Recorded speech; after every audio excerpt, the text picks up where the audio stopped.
My wife and I, Charity and I, have been married 10 years, and we have 4 kids. Peter is 9, Hope is 7, Andrew is 5, and Faith is 4. I've been a pastor almost nearly that entire time.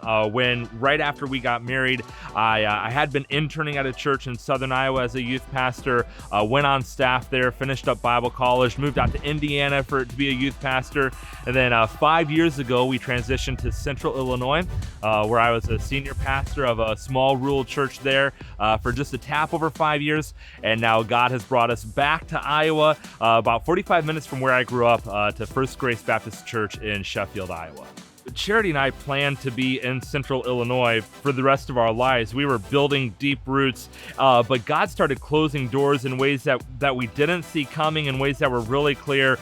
And we were confused and wondering what he was doing. We know that God is always up to something, and he's up to something good. And so we started exploring other ministry opportunities. And then God opened up the door to come to First Grace. We began conversations with them. And the more we talked with them, the more we sought counsel from trusted friends. Their first conversation was in the middle of June. And now in the middle of September, I'm starting. So we're just rejoicing in God's timing.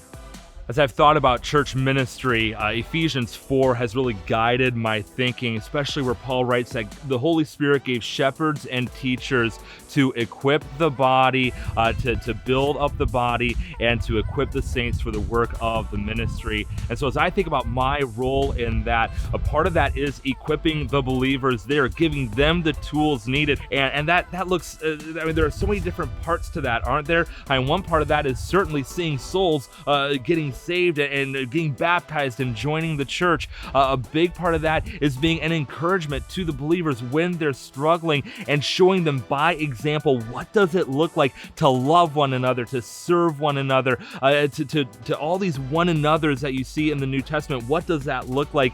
And then as that all culminates in the local church, it becomes infectious because the community around sees these people who are loving one another even though they don't always agree with each other, and that's totally radical in our day. And they start to wonder what's going on. And as we start loving our community, and they start, why do you love us? And then they start asking questions, and we have opportunity to take the gospel to our community, and it just spreads out from there. From in our case, from Sheffield out to the county, to the state, to the uttermost parts of the earth. Jesus said something like that in Acts chapter 1. So as I think about ministry in Sheffield, that's where I think we're headed.